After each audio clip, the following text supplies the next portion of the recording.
1458কে কোন ক্ষুদ্রতম সংখ্যা দিয়ে ভাগ করলে ভাগফল একটি পূর্ণবর্গ সংখ্যা হবে? ওই পূর্ণবর্গ সংখ্যার বর্গমূল কত?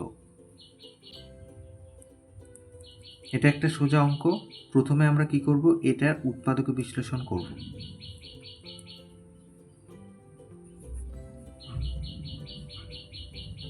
$729 পেলাম 2 দিয়ে ভাগ করে, 3 দিয়ে 3 24 72, 3 আবার 3 3 81, 3 দিয়ে 3 27 81, আবার 3 দিয়ে 3 9 27, আবার 3 দিয়ে যাবে, 3 3 9। তাহলে আমরা 1458 উৎপাদক বিশ্লেষণ করে কি পেলাম? 2 গুণ 3 গুণ 3, 3 গুণ 3, 3 গুণ 3। তাহলে 2টা একটা থাকলো, আর 3 এখানে আমরা স্কোয়ার হিসেবে লিখতে পারি, এখানেও তাই আর এখানেও তাই। তাহলে 1458 পূর্ণবর্গ সংখ্যা না।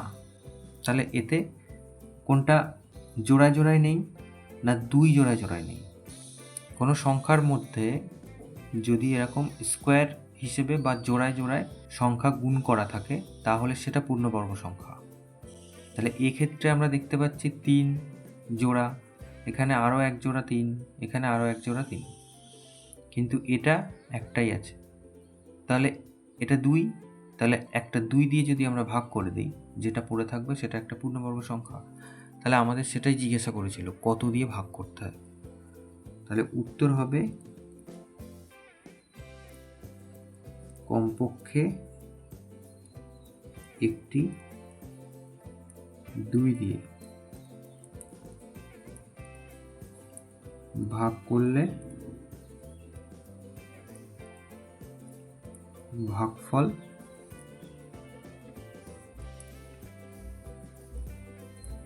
একটি পূর্ণবর্গ সংখ্যা হবে।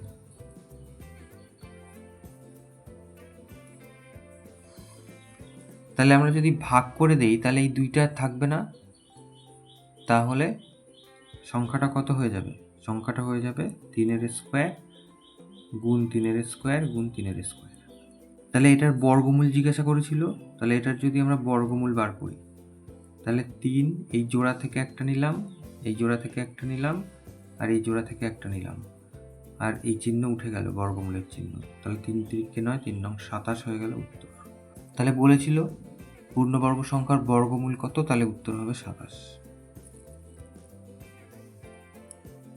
তাহলে অতএব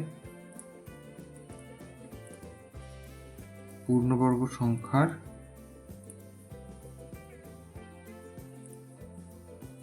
বর্গমূল 27 হবে।